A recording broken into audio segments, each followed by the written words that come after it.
दंडवत प्रणाम। 2 सेशन हमने कर्मा पे कर लिए हैं, 2 लेक्चर्स। कर्मा फिलॉसफी, कर्म मीमांसा बहुत बड़ी है क्योंकि सारा खेल इसी पे डिपेंडेंट है, सारा खेल इसी पे चलता है। छोटी सी बात बता देता हूँ, पहले भी बता चुका हूँ, फिर दोबारा से रिपीट कर देता हूँ। अभी कुछ लोगों ने हाथ खड़ा किया है, उनके हाथ का भी पूरा ध्यान दिया जाएगा, उनके पास भी आया जाएगा। अभी सिर्फ मुझे थोड़ा सा समय दे दीजिए, थोड़ा समय। हाँ, चलेगा। देखिए, कर्म का हमने डिटेल्स डिस्कस कर लिए। अभी भी मेरे पास बहुत डिटेल्स हैं भगवत गीता से कम 60 श्लोक हैं मेरे पास जो 1 घंटे में नहीं किए जा सकते। It is practically not possible. हम कुछ कर चुके हैं उसमें से, उनको रिवाइज करना है, और कुछ हमें नए श्लोक हैं जो आगे करने हैं। तो 60 श्लोकास को 1 घंटे में या पौने घंटे में नहीं कवर किया जा सकता। उनको पढ़ा ही जा सकता है, बस उनके मीनिंग ही पढ़े जा सकते हैं और कुछ नहीं पढ़े जा सकते। अब कैसे किया जाए, सवाल ये है। कर्मा के बाद हमारे पास बहुत सारे टॉपिक्स और हैं जो भगवत गीता के अलग अलग चैप्टर से निकलते हैं, और उनको भी करना चाहिए, डिस्कशन करनी चाहिए, ताकि वो सारी चीज़ें ठीक से समझ में आ जाएं। हमने कर्म के बारे में बहुत चर्चाएं करी। छोटी सी चर्चा आज बता देता हूँ दोबारा से, कि आप इस भौतिक संसार में फंसे हो कर्मों के कारण, कि आपने कर्म किए अपने आनंद के लिए, अपनी तृप्ति के लिए, अपनी खुशी के लिए, अपने मज़े के लिए, अपनी प्रसन्नता के लिए, या तो शास्त्र के अनुसार या शास्त्र के विरुद्ध। दोनों प्रकार के कर्म जो है शास्त्र अनुसार थे या शास्त्र विरुद्ध थे। वो काम्य कर्म थे, कामना से किए गए कार्य थे, डिज़ायर्स थी। उन डिज़ायर्स को फुलफिल करने के लिए आपने कार्य किए। नाउ अब उन कर्मों का फल मिला है, रिजल्ट मिला है। जब कर्म का फल मिलेगा तो उसको भोगने के लिए आपके पास शरीर होना चाहिए, नहीं तो भोगोगे कैसे। बड़ी सिंपल बातें हैं। आपको एक शरीर की प्राप्ति होगी क्योंकि आपने उसके फल को भोगना है, और फल भोगने के लिए शरीर की आवश्यकता है। शरीर के बिना फल को भोगा नहीं जा सकता ना। शरीर प्राप्त हो गया, फल भोगा जा रहा है, बट फिर आप कर्म करते हो, फिर नया फल जनरेट हो जाता है, फिर कर्म करते हो, फिर नया फल जनरेट हो जाता है। अर्थात एक विशियस साइकिल, एक चक्र जो है चलता रहता है। उस चक्र से आप बाहर नहीं निकल पाते। आर्ट क्या है?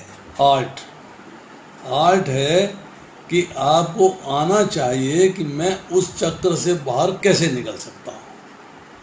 मतलब मैं ये जो कर्म और कर्म फल है, कर्म फल और कर्म बंधन, ये 3 चीज़ें हो गई। कर्ता साथ में इन्वॉल्व हो गया, करने वाला अर्थात कर्म इन्वॉल्व हो गया, कर्म का फल इन्वॉल्व हो गया, उसका बंधन इन्वॉल्व हो गया। इनसे मुझे छुटकारा पाना है, तो कैसे पाऊंगा? How will I get relieved of this? इससे छुटकारा कैसे मिलेगा? अब उस छुटकारे को पाने की जो आर्ट है वो सीखनी है। कर्म मीमांसा में ये बात समझनी है कि आपको बेसिक से समझना पड़ेगा, फंडामेंटल्स, बेसिक्स। कि जो हम आत्म साक्षात्कार की बात करते हैं, आत्म साक्षात्कार के अंदर आता है कि मैं कौन हूँ, मैं कहाँ से आया हूँ, ये भौतिक शरीर मैंने क्यों धारण किया है, क्या मैं शरीर हूँ या आत्मा हूँ, दोनों में भेद क्या है, ये भौतिक शरीर मुझे क्यों मिला है, पहला सवाल। भगवान हैं कि नहीं हैं? भगवान हैं तो कौन है? कौन है भगवान? पता लग गया, ज्ञान प्राप्त किया, खोज खबर करी, मालूम पड़ गया कि भगवान कौन है। भगवान के साथ मेरा संबंध क्या है, व्हाट इज माय रिलेशनशिप। भगवान के साथ मेरा शरीर का या मेरी आत्मा का संबंध क्या है, ये ज्ञान होना चाहिए। इतना ज्ञान मिल गया, अब सवाल ये आया कि वो संबंध को निभाना कैसे है। मतलब भगवान के साथ जो मेरा रिश्ता है, जो मेरा रिलेशनशिप है, उसको निभाना कैसे है, मेंटेन कैसे करना है, कैसे उस रिलेशनशिप को अंडरस्टैंड करके उसके साथ अपनी रिश्तेदारी निभानी है। चलिए, ये भी ज्ञान प्राप्त हो गया।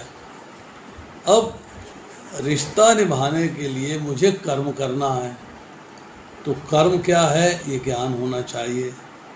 कर्म है तो कर्म फल है, तो कर्म फल क्या है उसका ज्ञान होना चाहिए। मतलब क्यों मिलते हैं, एग्जैक्ट कर्म फल तो भगवान देंगे अपने आप, उसका तो कोई हमारे पर डिसीजन है नहीं।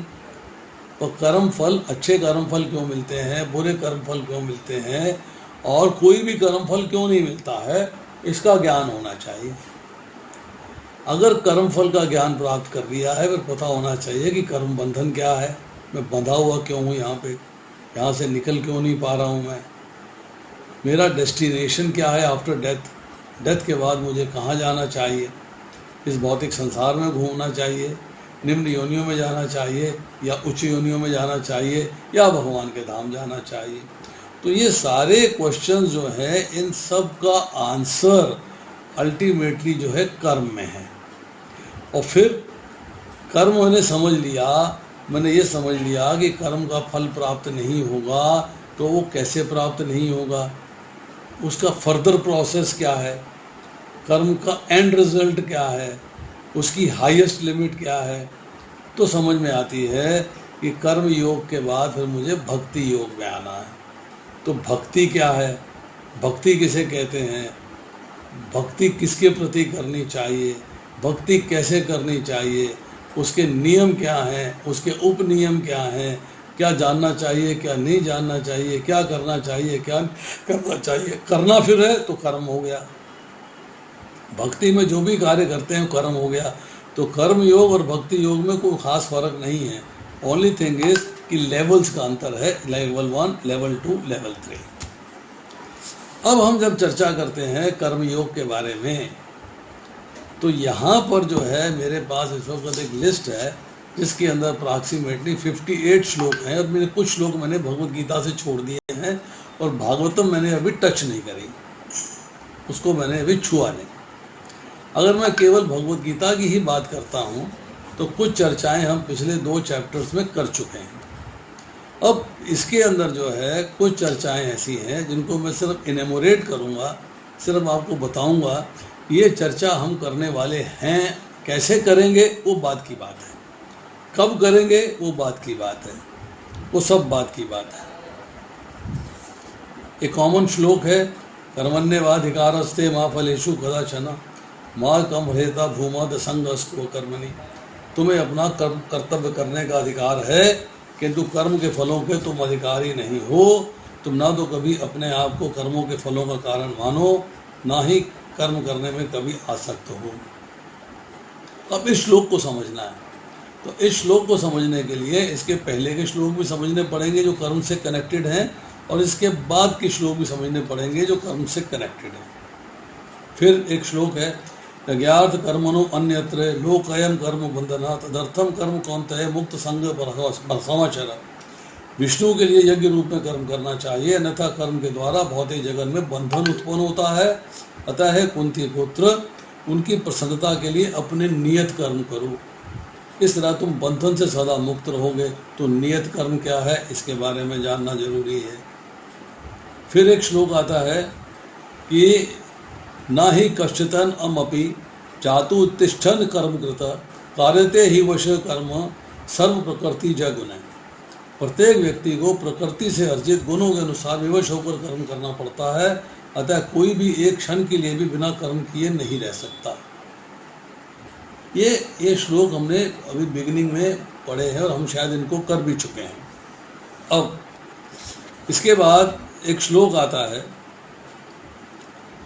नैव तस्य कृते नार्थो ना कृते नेहन कश्चन न चास सर्वभूतेषु कष्टि अदर्थ व्यपाश्रय। स्वरूप सिद्ध व्यक्ति के लिए न तो अपने नियत कर्मों करने की आवश्यकता रह जाती है और ना ही ऐसा कर्म करने का कोई कारण ही रहता है, उसे किसी अन्य जीव पर निर्भर होने की आवश्यकता भी नहीं रहती, किसी अन्य जीव पर निर्भर रहने की आवश्यकता भी नहीं रहती। फिर कहते हैं कि विद्वान व्यक्ति को चाहिए कि सकाम कर्मों में आसक्त अज्ञानी पुरुषों को कर्म करने से रोके नहीं, जिससे उनके मन विचलित न हो, अपितु भक्ति भाव से कर्म करते हुए वे उन्हें सभी प्रकार के कार्यों में लगाए, जिससे कृष्ण भावनामृत का क्रमिक विकास हो। ये हम लोगों के लिए है। हम लोग कई बार जो है कृष्ण भावनामृत में छलांगे मारते हैं, टक टक टक एकदम, फिर गिर जाते हैं, फिर आगे नहीं बढ़ पाते। We have to understand the things slowly and progress in bhakti and karma yoga slowly, ताकि हम पक्के होते जाएं, निष्ठावान होते जाएं, हम गिरे नहीं। फिर इसके बाद कहा जा रहा है कि जीवात्मा अहंकार के प्रभाव से मोहग्रस्त होकर अपने आप को समस्त कर्मों का कर्ता मान बैठता है, जबकि वास्तव में प्रकृति के 3 गुणों द्वारा संपन्न किए जाते हैं। ये क्या चीज़ है? प्रकृति के 3 गुणों द्वारा संपन्न किए जाते हैं, इसको समझना है। अब इसके बाद है कि अतः कर्म फल में आसक्त हुए बिना मनुष्य को अपना कर्तव्य समझकर निरंतर कर्म करते रहना चाहिए, क्योंकि आसक्त होकर कर्म करने से, अनासक्त होकर कर्म करने से उसे परम ब्रह्म की प्राप्ति होती है। अनासक्त क्या होता है और आसक्त क्या होता है? तो जैसे जैसे हम भगवद गीता पढ़ेंगे, कर्म के बारे में श्लोक पढ़ेंगे, हमें श्लोक में कोई ना कोई अक्षर, कोई ना कोई शब्द ऐसा मिलेगा जिसका हमें ज्ञान प्राप्त करना है, उसको अंडरस्टैंड करना है। अब एक बात कही इसके बाद भगवान ने, इस संसार में मनुष्य सकाम कर्मों में सिद्धि चाहते हैं, फलस्वरूप में देवताओं की पूजा करते हैं। निसंदेह इस संसार में मनुष्यों को सकाम कर्म का फल शीघ्र प्राप्त होता है। तो सकाम कर्म क्या है, निष्काम कर्म क्या है, विकर्म क्या है, इसका ज्ञान होना चाहिए। फिर भगवान कहते हैं कर्म क्या है, इसे निश्चित करने में बुद्धिमान व्यक्ति भी मोहग्रस्त हो जाते हैं। अतः मैं तुमको बताऊंगा कर्म क्या है, जिसे जानकर तुम अशुभ से मुक्त हो सकोगे। अशुभ क्या है? ये जो क्वेश्चन निकल रहे हैं हमको, इन क्वेश्चंस का हमें आंसर प्राप्त करना है। कर्म की बारीकियों को समझना अत्यंत कठिन है, अतः मनुष्य को चाहिए कि ठीक से जाने कि कर्म क्या है, विकर्म क्या है तथा अकर्म क्या है। फिर 3 शब्द इस्तेमाल हो गए, इनको जानना है। फिर भगवान कहते हैं जो व्यक्ति कर्म में अकर्म को, अकर्म में कर्म को देखता है, सभी मनुष्यों में बुद्धिमान है, सब प्रकार के कर्मों में प्रवृत्त रहकर भी दिव्य स्थिति में रहता है। दिव्य स्थिति क्या है? और सब प्रकार के कर्मों में प्रवृत्त रहकर, ये कैसे कह दिया? ये कौन से कर्म है?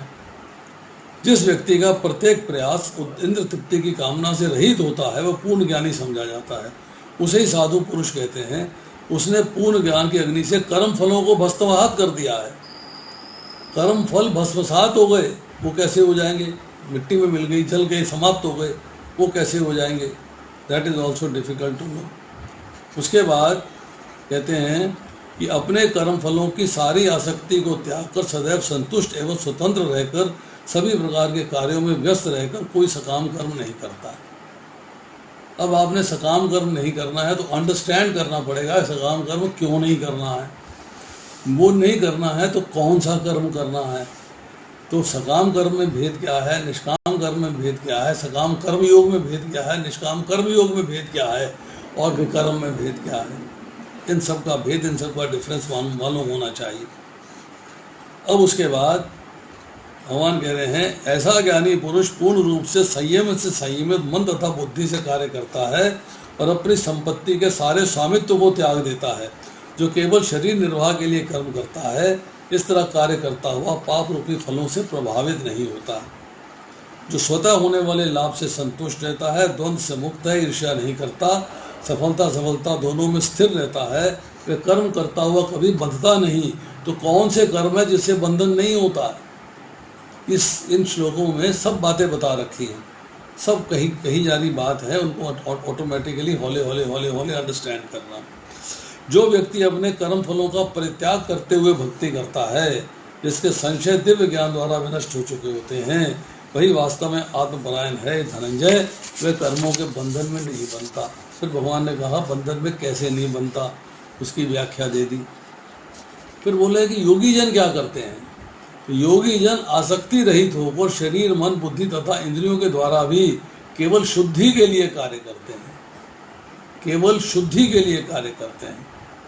फिर भगवान ने कहा निश्चल भक्त शुद्ध शांति प्राप्त करता है, क्योंकि समस्त कर्मफल मुझे अर्पित कर देता है। किंतु जो व्यक्ति भगवान से युक्त नहीं है, अपने श्रम का फल कामी है, वह बंध जाता है। तो बंधन में कैसे आता है ये बात बता दी। फिर भगवान ने एक फाइनल स्टेटमेंट दी जो भगवद गीता का सार है। हे अर्जुन, जो व्यक्ति सकाम कर्मों तथा मनोधर्म के कलमश से मुक्त होकर मेरी शुद्ध भक्ति में तत्पर रहता है, वो मेरे लिए ही कर्म करता है, मुझे ही जीवन लक्ष्य समझता है, प्रत्येक जीव से मैत्री भाव रखता है, वह निश्चय ही मुझे प्राप्त करता। फल भी बता दिया और करना क्या है ये भी बता दिया। मत कर्म कृत, ये सब शब्द जो हैं बारी बारी से आएंगे, इनका अर्थ समझना है। फिर भगवान ने 18वें अध्याय में जाके चर्चा करी है। कुछ श्लोक कहें 18वें अध्याय के अंदर जाके, बड़े इंपॉर्टेंट श्लोक हैं। हे महाबाहु अर्जुन, वेदांत के अनुसार कर्म की पूर्ति के 5 कारण हैं। ये सब मुझसे सुनो। कर्म कैसे होता है उसके 5 कारण हैं। नंबर 1 कर्म का स्थान शरीर, नंबर 2 कर्ता, नंबर 3 विभिन्न इंद्रियां, नंबर 4 अनेक प्रकार की चेष्टाएं और नंबर 5 परमात्मा। ये 5 कर्म के कारण हैं। मनुष्य अपने शरीर, मन तथा वाणी से जो भी उचित या अनुचित कर्म करता है, इन 5 कारणों के फलस्वरूप होता है। These are the 5 things responsible for that. मन से करें, शरीर से करें, वाणी से करें, उचित करें, अनुचित करें, सारे इन 5 कारणों के अंडर आते हैं। अतएव जो इन 5 कारणों को न मानकर केवल अपने को ही एकमात्र कर्ता मानता है, वह निश्चय बुद्धिमान नहीं होता, वस्तुओं को सही रूप में नहीं देख सकता। जो मिथ्या अहंकार से प्रेरित नहीं है, जिसकी बुद्धि बंधी नहीं है, वे संसार में मनुष्यों को मारता हुआ भी नहीं मरता, ना ही अपने कर्मों से बंधा होता है। ये भी फंसने वाली बात हो गई, समझने वाली बात हो गई, समझना चाहिए। ज्ञान, ज्ञेय तथा ज्ञाता, ये 3 कर्म की प्रेरणा देने वाले कारण हैं।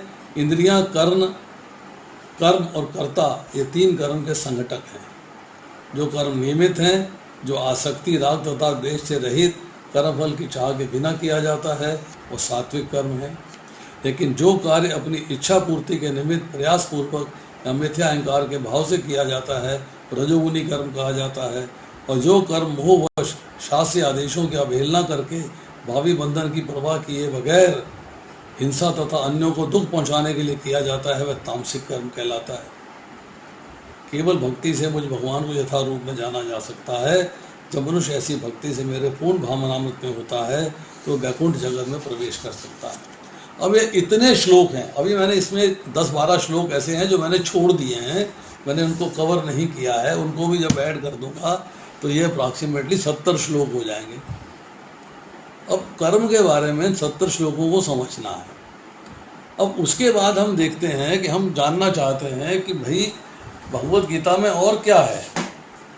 भगवद गीता में ज्ञान हुआ है कि स्थित प्रज्ञ क्या होता है, उसका ज्ञान हो रहा है। भगवद गीता में हो रहा है आत्मा परमात्मा का भेद क्या है, उसका ज्ञान हो रहा है। भगवद गीता के अंदर जो है भक्त कौन है, उसका ज्ञान हो रहा है, उसके गुण क्या है, उसका ज्ञान हो रहा है। हमें एक एक वस्तु का ज्ञान जो है भगवान करा रहे हैं, एक एक चीज़ हमें बता रहे हैं, बारी बारी से हमको बताया जा रहा है। सगुण और साकार का भेद क्या है, धर्म का ज्ञान क्या है, सुख का स्थान कौन सा है, दुखों का जगत कहाँ है, भगवान के धाम जाने का मार्ग क्या है, देवी आसुरी प्रकृति क्या है, देवी देवता भगवान का फर्क बताया गया है। सांख्य योग, ज्ञान योग, ध्यान योग के बारे में चर्चा हुई है। कर्म योग और भक्ति योग के बारे में चर्चा हुई है। स्ट्रेस फ्री लाइफ, तनाव मुक्त जीवन कैसे बिताया जाए, उसकी चर्चा हुई है। भगवान का प्रेम कैसे प्राप्त होगा, उसकी चर्चा हुई है। भगवान की विभूतियाँ क्या हैं, ओपुलेंसेस क्या है, उनकी चर्चा हुई है। प्रकृति की चर्चा हुई है, पुरुष की चर्चा हुई है, चेतना की चर्चा हुई है, प्रकृति के गुणों की चर्चा हुई है। ये सारा ज्ञान हमें भगवद गीता से मिलता है। तो अगर हम जो है सारे ज्ञान को प्राप्त करना चाहते हैं अभी हमने सिर्फ कर्म का चैप्टर टच किया था। अब एक शरणागति पे चैप्टर है कि शरणागति क्या है, शरणागति के बारे में जानना चाहते हैं। भगवान ने कहा कि ये ज्ञान है, बाकी सब अज्ञान है। अज्ञान क्या है और ज्ञान क्या है, विद्या क्या है, अविद्या क्या है, उसके बारे में ज्ञान प्राप्त करना है। तो इसके बारे में मेरी प्रियंका माता जी से, प्रेम प्रिया पद्मा माता जी से चर्चा हुई थी। तो उन्होंने एक सजेशन दिया है, सजेशन भी दिया है और अनुरोध भी किया है। उसने कहा है कि आप जो है ये सारा ज्ञान अगर ऐसे करेंगे तो जब तक शरणागति की बात होगी, बाकी शरणागति पे भी बहुत सारे श्लोक हैं, 40 श्लोक है शरणागति में भगवद गीता के। वो श्लोक आपको निकालने आने चाहिए जो हम रीड भगवद गीता कर रहे हैं, रीड एट होम, जो how to read Bhagavad Gita at home, जब वो पढ़ेंगे तो उसको हम आपको बताएंगे कि श्लोक कैसे ढूंढना है और कैसे निकालना है, कैसे उसको अलग से सेपरेट करना, जैसे मैंने ये सेपरेट किए हुए। अब इसके बाद आएगी चर्चा कि हमें उनके अनुरोध के अनुसार, उनके सजेशन के अनुसार ये प्लानिंग हुई है कि every Saturday and every Sunday, Sunday हो सकता है कभी कभी मिस हो जाए जब मुझे किसी टेम्पल में लेक्चर देने जाना होगा, otherwise every Saturday and every Sunday 3:30 to 5 same time पे भगवद गीता स्टार्ट करी जाएगी, पहले श्लोक से लेके 700 श्लोक तक। और प्रोजेक्ट है उसको 1 साल में ख़त्म कर दिया जाए। इफ़ एवरीथिंग गोज वेल, मेरा दूसरा ऑपरेशन सक्सेसफुल हो जाता है, मैं सर्वाइव कर जाता हूँ, तो 1 साल में मैं उसको समाप्त कर दूँगा।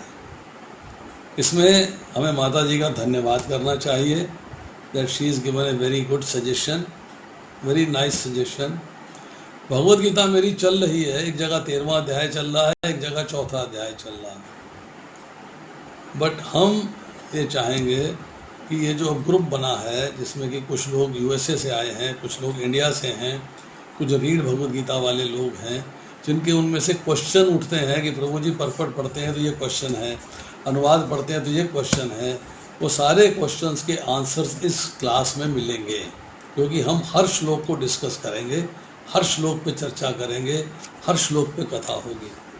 तो इसमें जो है आप लोगों में से जो समझते हो कि ये प्रपोज़ल ठीक है और हमें इस पे कार्य करना चाहिए, तो अपने चैट बॉक्स में आप जो है लिख सकते हो यस या हरि बोल या कुछ भी आप कर दीजिए, तो हम उसको एक्सेप्ट कर लेंगे। मेजॉरिटी कहती है हाँ जी करना चाहिए, तो हम उस पर करेंगे, ज़रूर करेंगे, अवश्य करेंगे।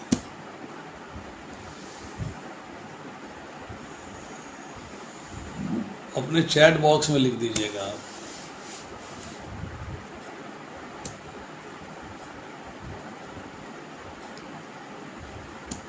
अभी लोगों के मैसेज आ रहे हैं, काफ़ी लोगों के आ गए हैं, कुछ लोगों के नहीं आए हैं।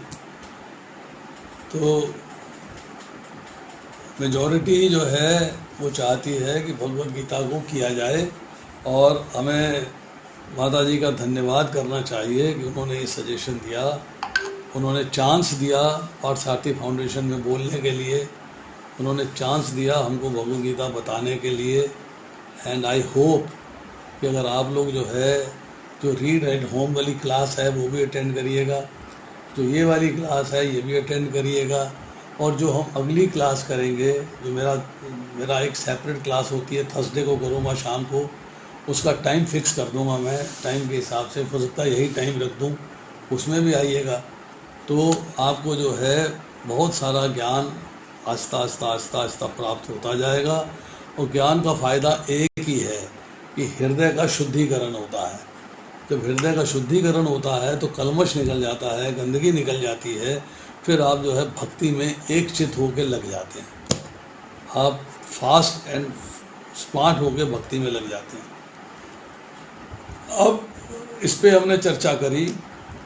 अब कर्म योग पे अगर चर्चा करते हैं तो इतने श्लोक मैं आज नहीं कर पाऊँगा, तो मैं इसको जो है यहीं पे छोड़ता हूँ, और आपको जो है थोड़ी सी बात मैं बताता हूँ शरणागति के बारे में, अबाउट शरणागति।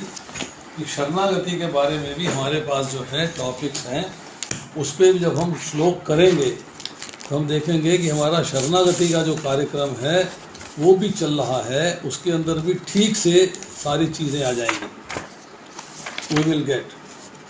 फिर उसके बाद हमारे पास आएगा 5 प्रकार की मुक्ति, कि मुक्ति की 5 प्रकार है। मुक्ति के कौन से श्लोक हैं हमारी भगवत गीता के अंदर, ये सारे के सारे आपको ढूंढने हैं। गॉड इज़ पर्सनल और इम्पर्सनल। उसके बाद आपको ढूंढना है भक्ति योग के श्लोक कौन से हैं, उसके बाद शरणागति के श्लोक कौन से हैं। ये सारे के सारे श्लोक जो है आप ढूंढेंगे और निकालेंगे उस क्लास में, जो कि आप क्लास अटेंड करेंगे separate, that is read Bhagavad Gita at home वाली जो क्लास होगी, उसके अंदर से क्वेश्चंस निकलेंगे सारे। That you will take out. भगवान पर्सनल है, इम्पर्सनल है, आर्ट ऑफ लिविंग वर्सिंग टाइम, और भक्ति योग के कौन से श्लोक हैं, और जो चतुर्श्लोकी है उसको डिस्कशन करना है, उसके ऊपर भी ज्ञान प्राप्त करना है। तो हम जब ये सारी चर्चाएं करेंगे, ये सारी की सारी चर्चाएं भगवत गीता के अंदर ऑटोमेटिकली आती चली जाएंगी। अब आज का जो सेशन है उसके अंदर हम लोग अब बताएं कि आधा घंटा है हमारे पास। आप कर्मयोग पे बात करना चाहते हैं या क्वेश्चन आंसर्स आज करना चाहते हैं? If you want to ask questions, आप क्वेश्चंस भी कर सकते हो। जिन्होंने हाथ रेज किया है अपना बारी बारी से अनम्यूट करके अपने बारे में चर्चा कर सकते हैं कि yes what do they want, क्या चाहते हैं वो लोग, व्हाट इज़ देयर रिक्वायरमेंट, वो बता दें।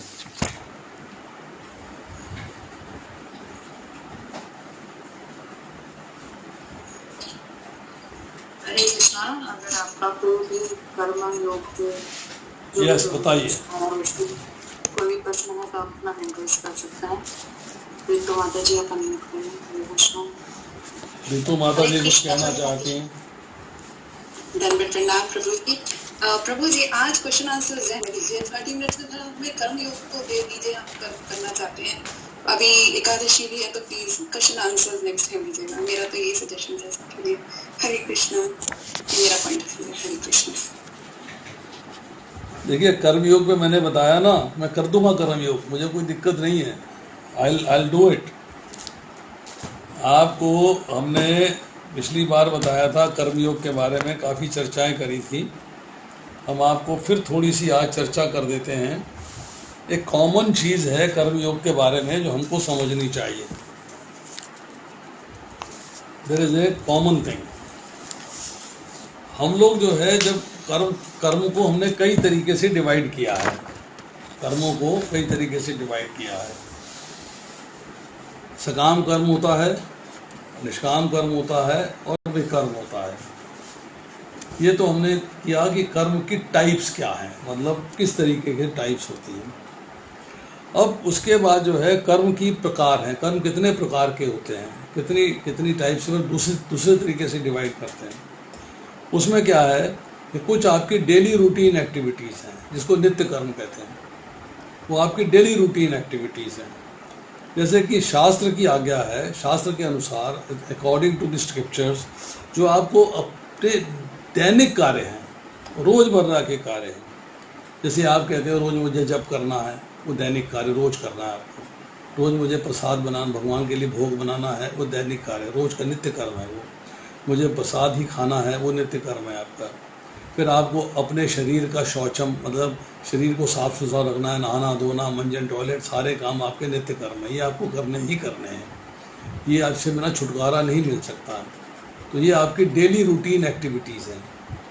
अब इसके बाद कुछ आती हैं स्पेशल एक्टिविटीज़ जो डेली रूटीन से अलग हैं, डेली रूटीन से अलग हैं, जिसमें कि हम कहते हैं कि किसी निमित्त कार्य किया जाता है। इसे शास्त्रों में नैमित्तिक कर्म कहा गया है। निमित्त, एकादशी व्रत रखते हैं तो भगवान के निमित्त रखते हैं। पूर्णिमा है, अमावस है, होली है, दीपावली है, अक्षय तृतीया है, इनमें जो हम कार्य करते हैं, इनमें जो फेस्टिविटी सेलिब्रेट करते हैं, वो नैमित्तिक कर्म कहलाते हैं। विवाह होने पे कर्म किए जाते हैं, मृत्यु अंत्येष्टि क्रिया में कर्म किए जाते हैं, सत्संग किया जाता है, कीर्तन किया जाता है घर के अंदर। ये सारे कर्म जो हैं ये किसी पर्टिकुलर रीज़न से होते हैं, किसी पर्टिकुलर कार्य के लिए होते हैं, तो इनको जो है नैमित्तिक कर्म किया जाता है। उसके बाद एक वैरायटी है कामना सहित किया गया कार्य। आपकी कुछ डिज़ायर्स हैं, आप उन डिज़ायर्स को फुलफिल करने के लिए कार्य करते हो। एक व्यक्ति कहता है मेरे को संतान चाहिए, तो उसके लिए कुछ कार्य करता है, पूजा पाठ ये वो बहुत सारे कार्य करता है। धन मिल जाए मेरे को, पैसा मिल जाए, उसके लिए कार्य करता है। मेरे को मनचाही वस्तु प्राप्त हो जाए, उसके लिए कार्य करता है। तो सारे कार्य जो है कामना सहित किए गए कार्य हैं, ये काम्य कर्म कहलाते हैं। अब उसके बाद आता है कि आपने कोई अपराध कर दिया है, आपने गलती कर दी है, आपसे मिस्टेक हो गई है और आप उसमें पश्चाताप कर रहे हो। पश्चाताप मीन्स गिल्ट फील कर लिया आपने, गिल्ट को एहसास कर लिया, गिल्ट आपको हो गया। अब आप उस पश्चाताप के अंतर्गत आप फिर प्रायश्चित करते हो, इसके लिए मैं क्या करूं? तो उसके लिए भी जो है दो तरह का प्रायश्चित कहा गया है, एक ऑर्डिनरी और एक स्पेशल। एक कहते हैं सामान्य, कहते हैं विशेष। अब हम आजकल नहीं मानते हैं, ये अलग बात है। आजकल हम उसको जो है कई चीज़ों को स्वीकार नहीं करते हैं, अलग बात है।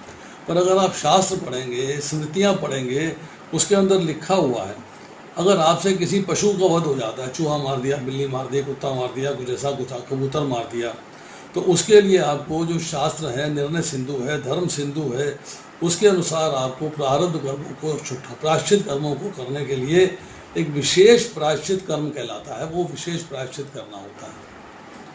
हर एक पशु के लिए अलग अलग प्रायश्चित बताए गए हैं, तो प्रायश्चित करना होता है। बट कुछ सामान्य प्रायश्चित होता है। अच्छा, अभी मुझसे पाप कर्म होता रहता है, मुझे पता नहीं लगता हुआ कि नहीं हुआ, छोटे मोटे पाप होते रहते हैं। जैसे कि हम कहते हैं कि 5 प्रकार के कॉमन पाप हैं। क्या है?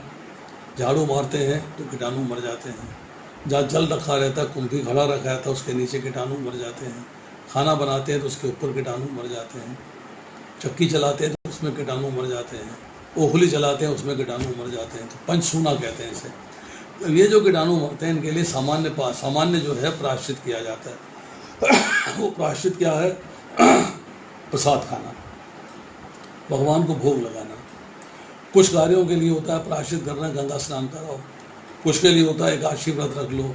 उसके लिए होता है भगवान के नाम का जप कर लो, सेवा कर लो। मतलब ऐसे कार्य कर लो जो भगवान की सेवा में प्रयुक्त होते हैं।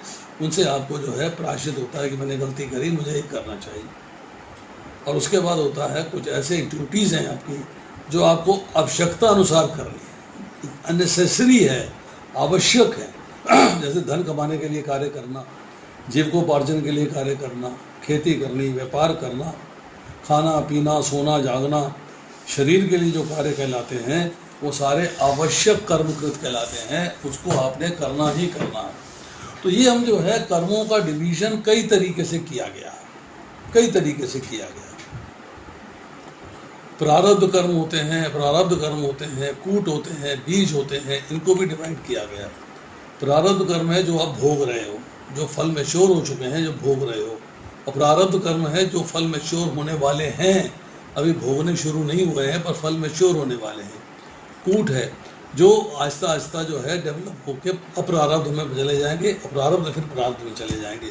और बीज है पड़े हुए हैं, उनके कर्मों के फल पता नहीं कब फलित होंगे, पता नहीं कब आपको मिलेगा। तो you not able to decide. पर हर प्रकार का जो कर्म है उसका फल देना भगवान के हाथ में। व्यक्ति जो है फल की कामना भगवान से नहीं कर सकता। भगवान क्लियर कहते हैं देवताओं के फल देने में और मेरे फल देने में फ़र्क है।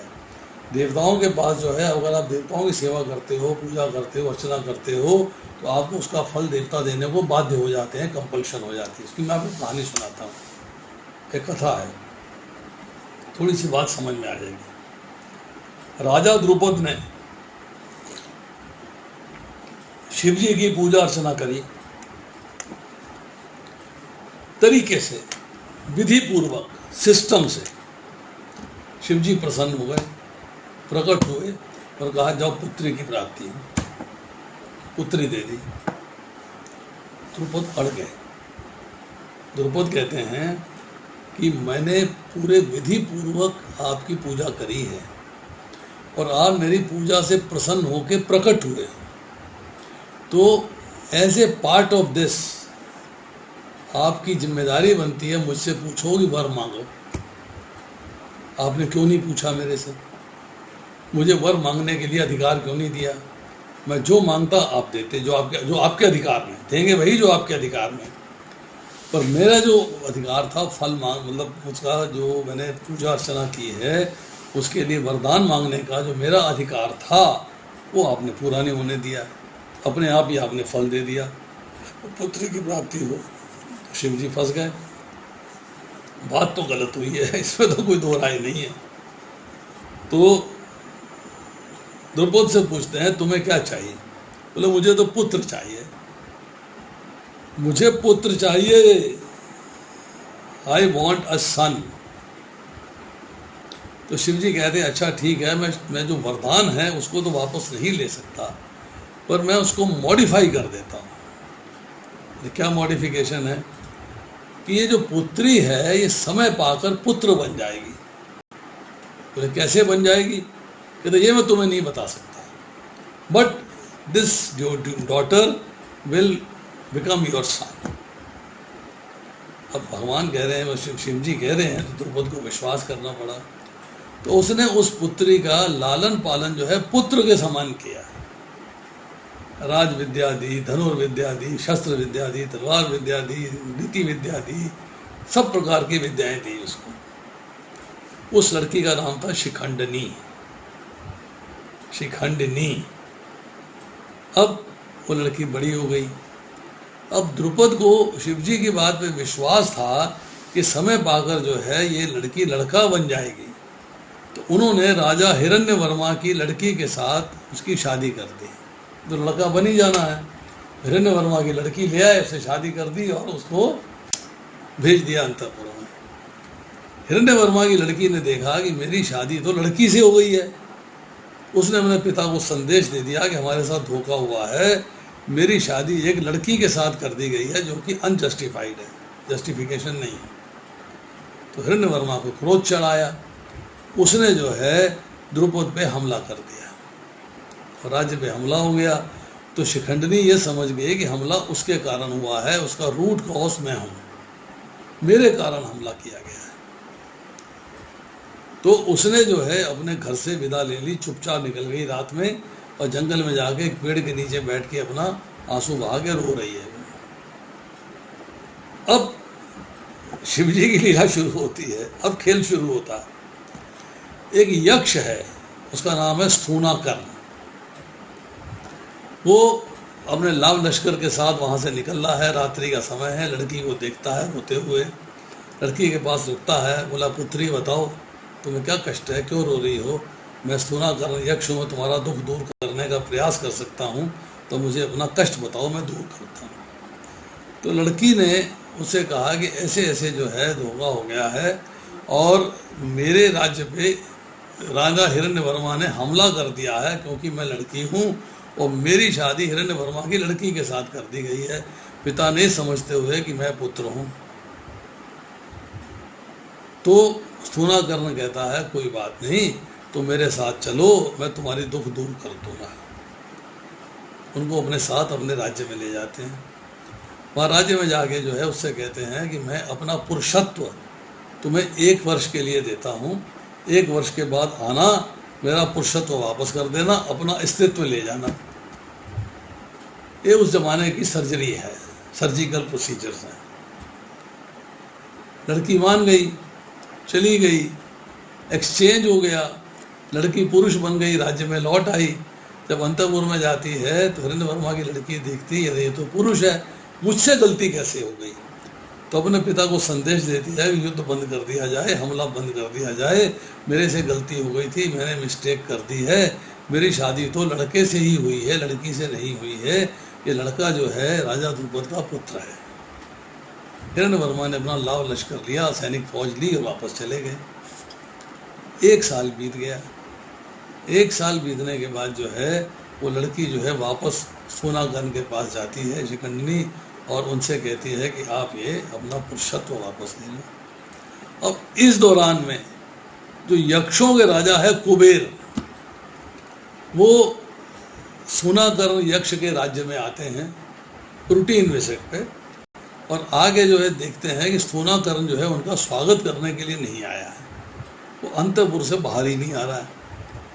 तो इंक्वायरी करते हैं भी क्या हो गया, मेरा स्वागत करने नहीं आया, मैं तो भाई उसका राजा हूँ, वो तो मेरा जूनियर है, असिस्टेंट है मेरा, उसको तो मैंने एक छोटा सा राज्य दे रखा है, सारे यक्षों का राज्य तो मेरे पास है। तो उनको उत्तर मिलता है कि स्थूनाकरण ने अपना पुरुषत्व जो है राजा द्रुपद की लड़की को ट्रांसफर कर दिया हुआ है। अब ये लड़की के रूप में है, इसलिए आपसे स्त्री सुलभ लज्जा के मारे आपके सामने नहीं आ रहे। जैसे लेडीज को लज्जा होती है, ऐसे ही लज्जा के मारे आपके सामने नहीं आ रहे। तो कुबेरों, जो यक्षों के राजा हैं कुबेर, वो जो है स्थूनाकरण से कहते हैं कि मैं तुम्हें श्राप देता हूँ कि तुम आजीवन स्त्री बने रहोगे, कभी पुरुषत्व प्राप्त नहीं कर पाओगे। तो शिखंडनी जो है वो उसके बाद आजीवन शिखंडी बनी रही, पुरुष बनी रही, परंतु उसने जो है नहीं स्वीकार किया। वही शिखंडनी जो है राजा भीष्म के सामने जब जाती है तो राजा भीष्म जो है कहते हैं मैं स्त्री से युद्ध नहीं कर सकता। तो उसके साथियों ने कहा कि स्त्री नहीं, ये तो शिखंडी पुरुष है। बोले नहीं, इसका जन्म तो स्त्री के रूप में हुआ था, इसलिए मेरे लिए ये स्त्री है, मैं इससे युद्ध नहीं करूँगा। और वही कारण बनी राजा भीष्म के वध का। तो ये स्टोरी हमें बताती है कि भाई भगवान जो जब वर देते हैं वो देते हैं अपनी मर्जी से, पर देवता देते हैं कर्मों के। अब कर्म आपने किसके लिए करने हैं ये आपने देखना है कि आपको जो है कर्म जो है बार बार शरीर भोगने के लिए करने हैं या भगवान के धाम जाने के लिए करने हैं। अगर भगवान के धाम के जाने के लिए करने हैं तब आपके कर्म जो है उसके अंदर एक अलग क्वांटिटी होगी। तो यहाँ जो कहा जा रहा है कि आपको कर्म जो करना है वो भगवान के धाम जाने के लिए करना है। तो हम जब कर्म योग पे चर्चा करेंगे तब इसके बारे में समझेंगे, क्योंकि भगवान ने कहा है कर्म फल में आसक्त हुए बिना मनुष्य को अपना कर्तव्य समझकर निरंतर कर्म करते रहना चाहिए। कर्म फल में आसक्त नहीं होना, यही बात कही, कर्मण्येवाधिकारस्ते माँ फलेषु कदाचन माँ कर्म फल हेतु भू माँ तसंगस्तु कर्मणि। हेतु भू, हेतु मीन्स कारण, मतलब कर्म फल को जनरेट करने का कारण मत बनो। Don't become a party to it, कि ऐसा कार्य करो कि कर्म फल जनरेट हो जाए। कर्म फल जनरेट होगा तो भोगना पड़ेगा। इसलिए क्या कहा जा रहा है कि अपने अतः कर्म फल से आसक्त हुए बिना मनुष्य को अपना कर्तव्य समझकर निरंतर कर्म करते रहना चाहिए, क्योंकि अनासक्त होकर कर्म करने से उसे परम ब्रह्म की प्राप्ति होती है। अनासक्त होकर आपको कर्म में, उसके फल में आसक्ति नहीं होनी चाहिए। और फिर कर्म करना कैसे है, ये भी कर्मयोग का हिस्सा है। भगवान कहते हैं अब मैं तुझे कर्म करना बता रहा हूँ निष्काम भाव से, या तो उसको सुनो ध्यान से। यदि तुम इसके अनुसार कार्य करोगे तो कर्म के बंधन से मुक्त हो जाओगे। और फिर ये कह रहे हैं जो व्यक्ति मेरे आदेशों का श्रद्धापूर्वक पालन करते हैं, मीन्स जो मेरे आदेश के अनुसार अपने कर्तव्य का पालन करते हैं और ईर्ष्या रहित होकर इस उपदेश का श्रद्धापूर्वक पालन करते हैं, वे सकाम कर्मों के बंधन से मुक्त हो जाते हैं। मतलब अगर आपको बंधन से मुक्त होना है तो भगवान ने जैसे कर्म बताए हुए हैं, जो भगवान ने आदेश दिए हुए हैं उसके अनुसार चलना है। That is the only way. फिर भगवान ने कहा कर्म क्या है, व्हाट इज कर्मा। इसे निश्चित करने में, मतलब कौन सा कर्म करना चाहिए उसको डिसाइड करने के अंदर जो बुद्धिमान व्यक्ति है वो भी कंफ्यूजन में आ जाता है। वो समझ नहीं पाता है मुझे क्या करना चाहिए क्या नहीं करना चाहिए। फिर भगवान कहते हैं अब मैं तुम्हें बताऊंगा कि कर्म क्या है। अब उसको जब जान जाओगे तो अशुभ से मुक्त हो जाओगे। अशुभ क्या है, अशुभ है बार बार जन्म लेना और बार बार मृत्यु आनी, इससे ज़्यादा अशुभ बात और कोई नहीं। और बार बार जन्म क्यों होता है, जब हम जो है कर्म मतलब सकाम कर्म करते हैं तो उसके फल की प्राप्ति होती है, या कभी विकर्म कर बैठते हैं तो उसके फल की प्राप्ति होती है। तब आप कहते हो कि आप जो है बार बार जन्म ले रहे हो, बार बार मृत्यु को प्राप्त हो रहे हो, अर्थात अशुभ हो रहा है। शुभ क्या है, भगवान के धाम चले जाना। तो इसलिए क्या है कि बुद्धिमान व्यक्ति भी मोहग्रस्त हो जाता है कि मुझे कौन सा कर्म करना चाहिए और कौन सा कर्म नहीं करना चाहिए। फिर भगवान ने कहा कर्म की बारीकियों को समझना बड़ा कठिन है। हम कोई भी एक्टिविटी करते हैं, रूटीन में कर बैठते हैं, उसकी बारीकी, उसके डिटेल्स, उसका निचोड़ समझना बड़ा आवश्यक है कि मुझे क्या करना चाहिए और क्या नहीं करना चाहिए, मुझे क्या मेरी ड्यूटी है और क्या मेरी ड्यूटी नहीं है। I have to understand it very clearly. जब आदमी वो समझ लेता है तब उसको क्लैरिटी होती है कि मुझे क्या करना है और क्या नहीं करना है। जो अब कह रहे हैं कि आपको ठीक से समझना चाहिए कि कर्म क्या है, विकर्म क्या है और अकर्म क्या है। पिछली बार मैंने बताया था जो मनुष्य कर्म में अकर्म देखता है और अकर्म में कर्म देखता है वह सभी मनुष्यों में बुद्धिमान है। वह सब प्रकार के कर्मों में प्रवृत्त रहकर भी दिव्य स्थिति में रहता है। Is in transcendental position. कर्म में अकर्म को देखना और अकर्म में कर्म को देखना, ये दोनों एक दूसरे के रेसिप्रोकल सुनने में लग रहे हैं पर they are basically the same. कैसे? एक व्यक्ति जो भक्त है, भगवान की भक्ति में लगा हुआ है, उससे पूछो कि तुम कार्य किसके लिए करते हो? बोला भगवान के लिए। केंद्र में कौन है? भगवान है। मतलब वो जो भी कार्य करता है भगवान के लिए करता है, अर्थात उसका कर्म जो है भगवान के लिए है। और चूंकि भगवान के लिए जो कर्म किया जाता है वो अकर्म कहलाता है, उसका फल नहीं मिलता। तो कर्म में अकर्म को देख लिया, मतलब कर्म कर रहा है पर बेसिकली अकर्म है। अब एक दूसरे व्यक्ति से पूछा जो भक्त है, भाई तुम भगवान की सेवा करते हो? बोले हाँ जी करता हूँ। मतलब तुम अकर्म करते हो। अकर्म में जिसका फल प्राप्त नहीं होता वो कार्य करते हो। कहते हैं बिल्कुल जी मैं वही कार्य करता हूँ जिसका फल ना प्राप्त हो, भगवान की सेवा करता हूँ, भगवान के प्रति समर्पित रहता हूँ, वही मेरे जीवन का लक्ष्य है। तो तुम्हारे कर्म क्या है? भगवान की सेवा। तो मतलब जो अकर्म कर रहा है वही उसका कर्म है। जो व्यक्ति कर्म कर रहा है उसका अकर्म है, जो अकर्म कर रहा है वही उसका कर्म है। मतलब it is one and the same thing. वो अपने लिए कुछ करता ही नहीं है, जो कार्य करता है भगवान की प्रसन्नता के लिए करता है। भोग बनाता है, भगवान को खिलाता है, अपने को तो फोकट में मिल जाता है, अपने को तो फोकट में मिल रहा है। खाया तो भगवान ने है, हमें जूठन प्राप्त हो रही है, हमें भगवान की जूठन प्राप्त हो रही है। भोग तो भगवान को खिला दिया हमने। अब इसमें जो है आता है ज्ञान, मतलब पूर्ण ज्ञानी कौन है? तो भगवान उसकी भी डेफिनेशन देते हैं। पूर्ण ज्ञानी कौन है? जिस व्यक्ति का प्रत्येक प्रयास इंद्र तृप्ति की कामना से रहित होता है। विहाय कामान ये सर्वान पुमान चरती निष्प्राय निर्मम निरंकार से शांति में अधिगच्छति। उसकी हर कोशिश, हर एक्टिविटी कामना रहित है, अपने लिए कुछ कामना है ही नहीं। पिछली बार मैंने बताया था उसके लिए 3 कामनाएं होती हैं जो कि कामना में काउंट नहीं होती। एक भगवान के दर्शन करना, एक भगवान के साथ अपने संबंध को समझना और एक भगवान की सेवा करना। ये 3 कामनाएं सेवा में कैसे करूं, कैसे भगवान की सेवा में लगूं, जब ये 3 कामनाएं उसके अंदर जन्म लेती हैं तो ये कामना जो है भौतिक कामना नहीं है, इसलिए इनका कोई फल नहीं मिलता, कोई फल नहीं भोगना पड़ता। आपको आध्यात्मिक फल मिलता है, भगवान के धाम जाने की सीढ़ियाँ बन जाती हैं। तो पूर्ण ज्ञानी कौन है? जिसका प्रत्येक प्रयास इंद्र तृप्ति की कामना से रहित होता है। अब इसे ही साधु पुरुष ऐसा कर्ता कहते हैं। कैसा कर्ता? जिसने पूर्ण ज्ञान की अग्नि से कर्म फलों को भस्मसात कर दिया। कर्म फल अगर बाई चांस जनरेट हो भी गया छोटा मोटा, तो वो ज्ञान किया है, ज्ञान के बाद जो है वो उसके फल के स्वरूप वो कर्म फल समाप्त हो जाता है। 4थे अध्याय के 37वें श्लोक में भगवान कहते हैं, जिस तरह अग्नि समस्त प्रकार के ईंधन को जला के भस्म कर देती है, उसी तरह ये ज्ञान रूपी अग्नि समस्त कर्म फलों को जला डालती है। जब आपको ज्ञान की प्राप्ति हो जाएगी तब आप सही मार्ग में चल दोगे। आपने ज्ञान योग किया, कर्म योग में आ गए, कर्म योग किया, ध्यान योग में आ गए, ध्यान योग किया, आप उसके बाद ऊपर भक्ति योग में आ गए। तो उसका एक सीढ़ी है, उसका एक सिस्टम है। उस सिस्टम को व्यक्ति को फॉलो करना चाहिए। One should follow that. Steps हैं उसके। स्टेप्स क्या हैं? स्टेप 0, फ्रूटिव वर्कर जो है रिचुअल्स परफॉर्म करता है हेवनली प्लैनेट्स पे जाने के लिए, स्वर्ग में जाने के लिए।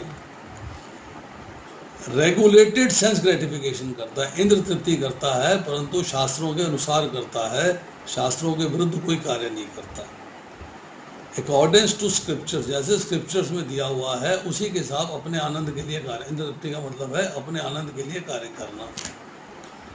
अब थोड़ा ऊपर बढ़ा, बात समझ में आई कि मुझे कर्म फलों का परित्याग कर देना चाहिए।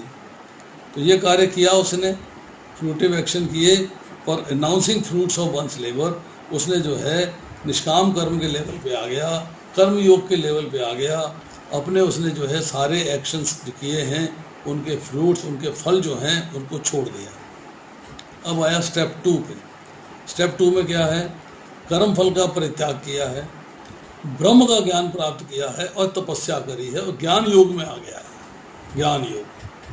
ज्ञान योग करता है, ज्ञान प्राप्त करता है। ज्ञान प्राप्त हुआ कि मुझे फलों का परित्याग करना है, त्याग कर दिया। ज्ञान प्राप्त हुआ कि मुझे भगवान का ज्ञान प्राप्त करना है, भगवान का ज्ञान प्राप्त हुआ। फिर ज्ञान योग में आया, मुझे तपस्या करनी है, मुझे श्रवणम कीर्तनम विष्णु स्मरणम पाद सेवनम अर्चनम वंदनम दास्यम साख्य आत्मनिवेदनम, उस लेवल पे चलना है तो ज्ञान योग में आ गया। ज्ञान योग में आया तो हृदय का शुद्धिकरण हो गया और प्योरिफिकेशन हो गई। प्योरिफिकेशन हो गई। अब क्या है? स्टेप 3। स्टेप 3 में सारी चीज़ें चलती आ रही हैं। रिनाउंसिंग फ्रूट्स, आपने फलों का परित्याग कर दिया है, ज्ञान प्राप्त किया है।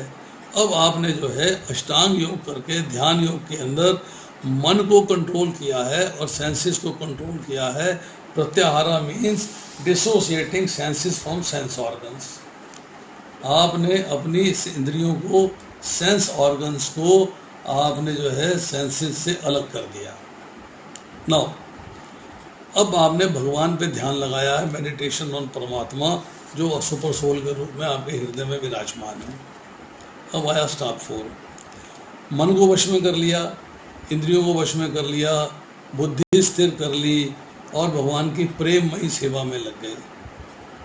तेषाम सतत युक्ता नाम भजताम प्रीति पूर्वकम तदामि बुद्धि योगम येनु मामो पेयंति थे। अब भगवान की प्रेममयी सेवा में लग गए। Devotional service with love, Divya प्रेमा भक्ति, मतलब आपने कहा भगवान की भक्ति करनी है पर प्रेम से करनी है, दिव्यता से करनी है, कोई कमी नहीं रहनी चाहिए, प्रेम में भी कमी नहीं रहनी चाहिए। अब आपने जो है अष्टांग योग भी कर लिया है, अर्थात माइंड का कंट्रोल और इंद्रियों का कंट्रोल कर लिया है। आपने मेडिटेशन भी कर ली है, आपने फलों का परित्याग भी कर दिया है, आपने ब्रह्म का ज्ञान भी प्राप्त कर लिया है, आपने तपस्या भी कर ली है और अल्टीमेटली आप भगवान की प्रेम में इस भक्ति योग में लग गए, प्रेम में भक्ति सेवा में लग गए तो भक्ति योग में आ गए। तो अल्टीमेटली क्या है, जब आप भक्ति योग में आते हो तो सारे कर्म फलों की समाप्ति हो जाती है। फिर आपके पास जो कर्म फल है कौन से, प्रभुपाद लिखते हैं इसके अंदर 4थे अध्याय के 37वें श्लोक में, पूर्ववर्ती और परवर्ती दोनों तरह के कर्म फल समाप्त हो जाते हैं। तो पिछले जन्म से कंटिन्यूड आ रहे थे वो भी समाप्त हो जाएंगे, तो अभी जनरेट होकर आगे भोगने हैं वो भी समाप्त हो जाएंगे। पर बलदेव विद्याभूषण इसमें एक बात लिखते हैं, एक उन्होंने एक पॉइंट लिखा है बलदेव विद्याभूषण ने। बलदेव विद्याभूषण जिनको प्रभुपाद ने अपनी भगवद गीता डेडिकेट करी है, वो एक बात लिखते हैं कि इस जन्म के अंदर व्यक्ति जो कर्म फल लेके पैदा होता है वो समाप्त नहीं होते, वो उसे भोगने हैं। क्योंकि अगर वो कर्म फल समाप्त हो जाए, किसके होते हैं? जो भक्ति करता है, दूसरों के तो होंगे नहीं। अब एक व्यक्ति भक्त है, वो प्रचार कर रहा है, भगवान की सेवा कर रहा है, प्रचार कर रहा है, अगर उसके कर्म फल समाप्त हो जाएंगे तो मृत्यु होगी, भगवान के धाम चला जाएगा, उस प्रचार कौन करेगा? इसीलिए भगवान ने एक कमिटमेंट दिया है, पूर्ववर्ती और परवर्ती जो इस जन्म में कर्म फल भोग रहा है वो कहते हैं समाप्त हो जाए, वो समाप्त नहीं होंगे, वो उनको भोगने हैं। हाँ, उनकी इंटेंसिटी कम हो जाती है, मीन्स उसको भोगने की शक्ति आ जाती है। He gets power to tolerate, उसको भोगने की शक्ति आ जाती है।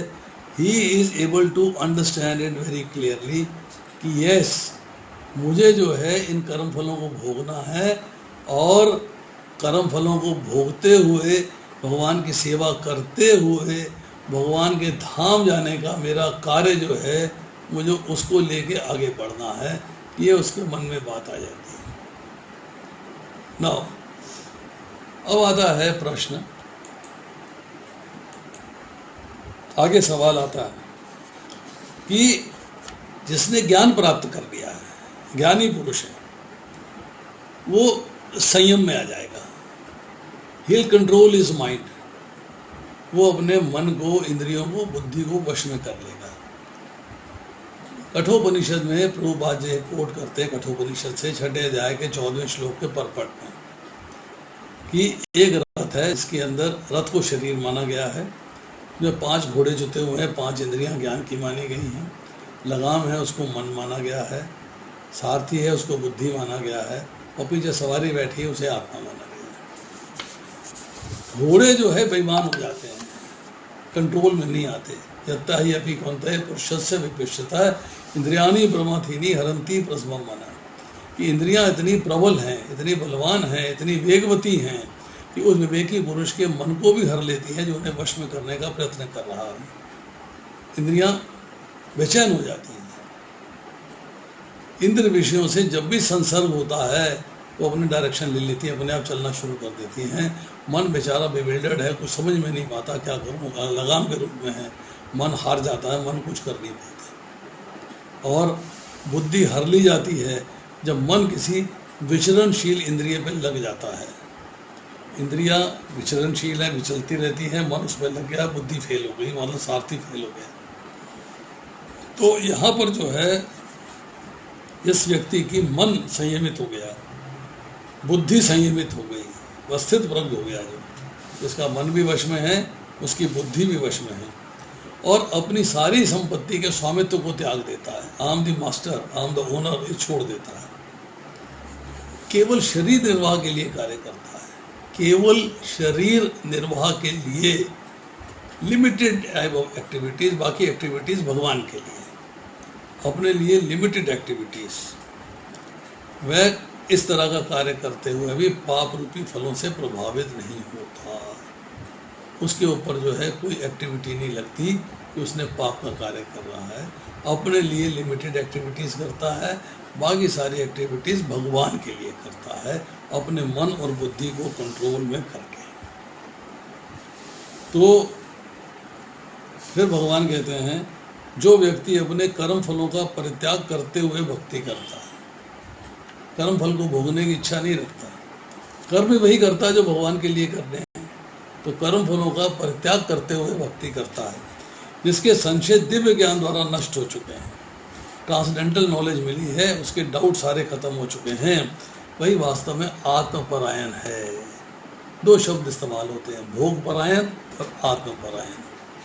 भोगपरायण means he is enjoying bhogas, means sense gratification. आत्मपरायण मीन्स उसका मन, उसकी बुद्धि आत्मा में आनंद लेती है, आत्मा के आनंद के लिए कार्य करता है। ये धनंजय व कर्मों के बंधन में नहीं बनता, वो कर्मों के बंधन में नहीं आता है, ये बात भगवान ने कही।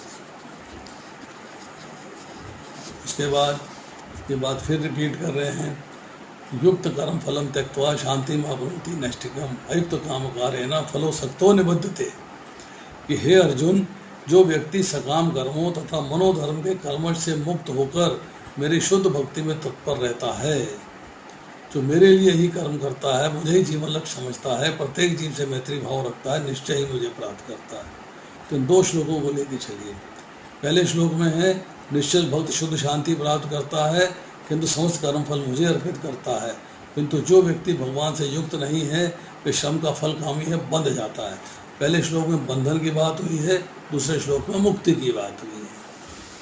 बंधन में बात होने की बात बताई कि आपने कार्य किया और फल की इच्छा कर ली, फल कामना मतलब फल की कामना है आपके अंदर, और आप जो है भगवान से युक्त नहीं हैं, अपने श्रम से युक्त हैं, अपनी मेहनत से युक्त हैं, वो बंध जाएंगे। परंतु जो व्यक्ति सकाम कर्म छोड़ दिया, मनोधर्म छोड़ दिए, भगवान की सेवा ही उसका मुख्य लक्ष्य हो गया है, अर्थात शुद्ध भक्ति में तत्पर रहता है, भगवान के लिए ही कार्य करता है, केवल भगवान के लिए कार्य करता है। और जीवन लक्ष्य क्या है? भगवान का प्रेम प्राप्त करना, भगवान को प्राप्त करना, और उसके लिए प्रत्येक जीव से मैत्री भाव रखता है, किसी से वैर नहीं है, किसी से दोष नहीं है, कुछ नहीं है। ऐसा व्यक्ति जो है मुझे प्राप्त होता है, निश्चय ही मुझे प्राप्त होता है। तो इस तरह जो है हम जब कर्मों पे बात करेंगे, कर्मों पे चर्चा करेंगे, तो बहुत सारे श्लोक हैं, बहुत सारी चर्चाएं हैं भगवद गीता के अंदर कि कर्म कैसे करने चाहिए, कर्म क्यों करने चाहिए, कर्म के बिना कोई व्यक्ति जी नहीं सकता। क्योंकि भगवान कहते हैं ना ही कश्चित अमीमपि जातु उत्तिष्ठ कर्म कृता कार्यते ही वशे कर्मा सर्वगुण प्रकृति गुण। प्रत्येक व्यक्ति को प्रकृति से अर्जित गुणों के अनुसार विवश होकर कार्य करना पड़ता है। कोई भी एक क्षण के लिए भी बिना कर्म किए नहीं रह सकता। कर्म तो आपको करना ही है, उसके बिना आप रह नहीं सकते। तो क्यों ना कर्मों की डायरेक्शन ठीक कर ली जाए, क्यों ना कर्म ठीक कर लिए जाए, क्यों ना कर्म फिलॉसफी को समझ के अपने सही रास्ते पे चले, गलत रास्ते पे क्यों चलें। अपने कर्म वो करें जो भगवान की सेवा के लिए हों, जो कि भगवान की सेवा के होंगे तो फल की प्राप्ति नहीं होगी, भौतिक फल की प्राप्ति नहीं होगी। तो मुझे पुनरअपि जन्मों और पुनरअपि मरणों के चक्कर में नहीं फंसना पड़ेगा। भगवान के धाम जाऊंगा और भगवान की सेवा में लग जाऊंगा। और बहुत सारे श्लोक हैं, आज वो ना करके समाप्त करते हैं। अभी प्रियंका माता जी से रिक्वेस्ट करूंगा कि जैसे उन्होंने कहा है, लोगों के कमेंट भी आ गए हैं, अगर चाहेंगी तो एक क्लास स्टार्ट कर देंगे हम लोग every Saturday and every Sunday शाम को 3:30 बजे, हफ्ते में 2 दिन होगी। और भगवद गीता के पहले श्लोक से लेके और आखिरी श्लोक तक हम समाप्त करेंगे। Thank you very much. मुझे मेरा परमिशन है, तो हमारा लक है कि हमें आपकी वाणी से भगवद गीता समझना है। मेरी किस्मत है कि मुझे आपके साथ बोलने का सौभाग्य प्राप्त हो रहा है। नहीं बाबू जी, आप मेरे को शर्मिंदा मत कीजिए, ऐसा कुछ भी नहीं है। आपने इतने किसी स्केड्यूल में पास आती के वक्तों के लिए समय दिया, बहुत बड़ी बात है बाबू जी। So thank you so much Babu ji for everything. और मैं फ्लायर बना के आपको सेंड करती हूँ बाबू जी। किसी को कोई ऑब्जेक्शन है तो चैट बॉक्स में लिख सकता है।